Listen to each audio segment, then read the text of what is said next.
अस्सलाम वालेकुम वरहमतुल्लाहि वबरकातुहू। दर्स कुरान और हदीस। आज का टॉपिक है पिटाई की इजाज़त। सूरह निसा की आयत 34 में नाशजात नाफरमानी करने वाली औरतों को मारने की इजाज़त दी गई है। पिटाई की इजाज़त कब और किसे है, इस सवाल का जवाब तो हम बाद में देंगे। पहले आयत मज़कूरा का सलेस तर्जुमा और उसके इब्तिदाई मज़मून को समझ लेना मुनासिब होगा। इरशाद बारी ताला का मफ़हूम है, मर्द औरतों के ज़िम्मेदार हैं। एक तो इसलिए कि अल्लाह सुब्हानहू व तआला ने बाज़ को बाज़ पर फजीलत दी है, और दूसरे इसलिए कि मर्द अपने अमवाल औरतों पर खर्च करते हैं। सो जो औरतें नेक होती हैं वो फर्मा बरदार होती हैं, और वो पीठ पीछे उस चीज़ की हिफाजत करती हैं जिसकी हिफाजत का अल्लाह सुब्हानहू व तआला ने हुक्म दिया है। और तुम्हें जिन औरतों के सरकशी का इल्म हो जाए तो उन्हें नसीहत करो और उन्हें ख्वाबगाह में तन्हा छोड़ दो। फिर भी ना समझें तो उन्हें मार भी सकते हो। फिर अगर वो तुम्हारी बात मानना शुरू कर दें तो उन पर ज़्यादती के लिए बहाने तलाश मत करो। बेशक अल्लाह सुब्हानहू व तआला बड़ा आलीशान और बड़ा अज़मत वाला है। इस आयत करीमा की इब्तिदा में मर्द की क़वामियत का ज़िक्र किया गया है। क़वाम का लफ्ज़ मुहाफ़िज़, मुंतज़िम, हाकिम और ज़िम्मेदार की मानी में इस्तेमाल होता है। गोया बताया गया है कि घर की छोटी सी ममलकत का निज़ाम और नस्क हुस्न व खूबी के साथ चलाने के लिए मर्द को औरत का मुहाफ़िज़ और ज़िम्मेदार बनाया गया है, क्योंकि जिस ममलकत में ना कानून हो ना कानून नाफज करने वाली कोई अथॉरिटी, वहाँ अनारकी और इंतशार फैल जाता है। अलबत्ता इल्म व अमल और रूहानियत के मैदान में मर्द और औरत के दरमियान कोई फ़र्क नहीं, बल्कि हस्न नियत, तज़किया नफ्स और एमाल सालिहा के एतबार से औरत भी मर्द से आगे बढ़ सकती है। मर्द को औरत पर जो फजीलत और क़वामियत हासिल है उसकी दो वजूहात हैं। एक वजह फितरी और वह भी है, और दूसरी वजह किसी और अख्तियारी है, कस्बी अख्तियारी है। फितरी वजह यह है कि अल्लाह सुब्हानहू व तआला ने मर्द को औरत पर फजीलत अता की है, मिसलन अक्ल, कुव्वत, इरादी, आज़म, जिस्मानी ताकत, जुर्रत और निशानाबाजी।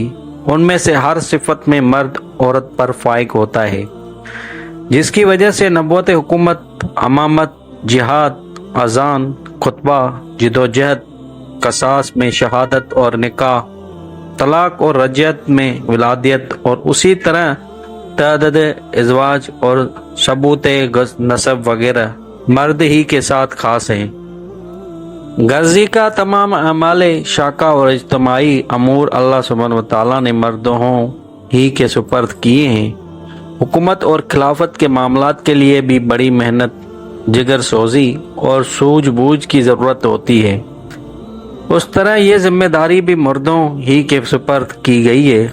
जब ईरानियों ने किसरा की बेटी बोरान को बादशाह बनाया तो हमारे आका सल्लल्लाहु अलैहि वसल्लम ने फरमाया, वो कौम कभी कामयाब नहीं हो सकती जो अपना मामला औरत के हवाले कर दे। औरत पर मर्द की फजीलत की दूसरी वजह इख्तियारी है। वो ये कि औरत का महर, नान, नफका और दीगर अखराज मर्द के ज़िम्मे होते हैं। मर्द की क़वामियत और हाकिमियत बयान करने के बाद अज़दवाजी ज़िंदगी के एतबार से औरत की दो हालतें बयान फरमाई गई हैं। एक सालिहात मतलब नेक औरतें। सालिहात की दो बड़ी सिफ़ात अल्लाह सुब्हानहू व तआला ने बयान फरमाई हैं। एक ये कि वो अल्लाह सुब्हानहू व तआला के रसूल की और फिर अपने शोहर की फर्मा बरदार होती हैं। दूसरी ये कि वो शोहर की अदम मौजूदगी में भी उन चीज़ों की हिफाजत करती हैं जिनकी हिफाजत करने का अल्लाह सुब्हानहू व तआला ने हुक्म दिया है, यानी अपनी इज्जत व आबरू और शोहर के माल और औलाद की दिल व जान से हिफाजत करती है। दूसरा, नाशजाद मतलब नाफरमान औरतें। सालिहात के बरक्स जो औरत बगावत पर उतर आए और हकूक़ ज़ौजियत अदा ना करे, उसके 4 इलाज हैं। एक, उसे समझाया जाए, शोहर के हुकूक बताए जाएं, पर सुकून अज़दवाजी ज़िंदगी के फ़वायदे बयान किए जाएं, जुदाई और तलाक के नुकसानात से उसे मुतल्ला किया जाए। दूसरा, अगर वाज़ व नसीहत उस पर असर ना करे तो उसे खूब गाह में तनाव छोड़ दिया जाए।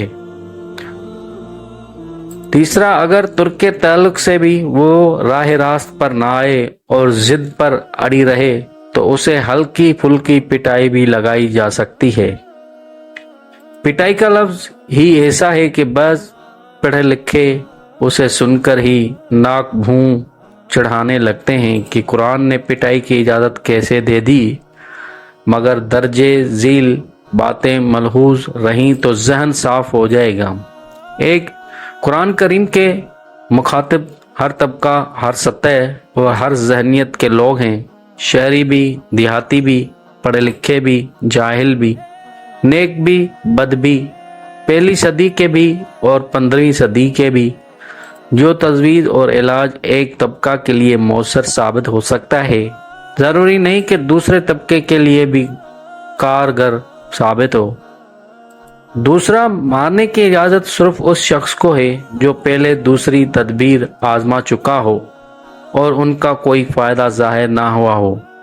ऐसे लोगों को हाथ उठाने की हरगिज़ इजाज़त नहीं जो मार पिटाई ही को पहला और आखिरी इलाज समझते हैं। तीसरा, पिटाई का मकसद औरत की इस्लाह हो, शैतानी और नफसानी असा की आग को ठंडा करना पेश नज़र ना हो। अगर हम पिटाई के वाक़यात का जायज़ा लें तो ज़्यादातर वाक़यात के पस मंज़र में नफसानी असा भी कार फरमा होता है। चौथा, मारना ही पड़ जाए तो चेहरे को चोट से बचाया जाए, मारने के लिए लाठी या कोड़ा इस्तेमाल ना किया जाए। हज़रत इब्न अब्बास रज़ियल्लाहु तआला अन्हु फरमाते हैं कि उस मकसद के लिए मसवाक इस्तेमाल की जाए और ऐसी चोट हरगिज़ ना लगाई जाए जिससे जिस्म पर निशान पड़ जाए।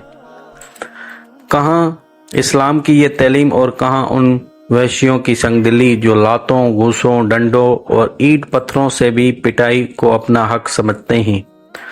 चुनाचे अखबारात में इंसानी जज्बात से आरी किस्म के शोहरों की पिटाई के नतीजे में होने वाली अमवात की खबरें आए दिन शाया होती रहती हैं। पांचवा, सिर्फ नाशेज़ा यानी बगावत और नाफरमानी पर उतर आने वाली औरत को मारने की इजाज़त है। लिबास व ताम और घर गृहस्थी से ताल्लुक़ रखने वाली की छोटी छोटी बातों पर डंडा उठा लेना मोमिनों का नहीं, जाहिलों का काम है। छठा, बामर मजबूरी पिटाई की इजाज़त होने के बावजूद इल्मा पिटाई से इज्तनाब ही को अफजल करार देते हैं, इसलिए कि औरतों पर हाथ उठाने वालों के बारे में आने हज़रत मोहम्मद मुस्तफ़ा सल्लल्लाहु अलैहि वसल्लम का फरमान है कि वो अच्छे लोग नहीं, खुद हमारे आका हज़रत मोहम्मद मुस्तफ़ा सल्लल्लाहु अलैहि वसल्लम ने ज़िंदगी भर अपनी 9 बीवियों में से किसी पर हाथ नहीं उठाया। सातवां, अगर औरत फरमा बरदार बन जाए और जिद और सरकशी छोड़ दे तो फिर उस पर ज्यादती के लिए बहाने तलाश करना जायज़ नहीं। आयत के इख्तिताम पर अल्लाह सुब्हानहू व तआला की 2 सिफात जिक्र की गई हैं, यानी अलती और कबीर। गोया जुल्म करने वाले मर्दों को तनबिया फरमाई गई है कि आप अपने आप को बड़ा मत समझो, तुम सबसे बड़ा अल्लाह सुब्हानहू व तआला है, वो औरतों पर ढाए जाने वाले जुल्म का इंतकाम ले सकता है।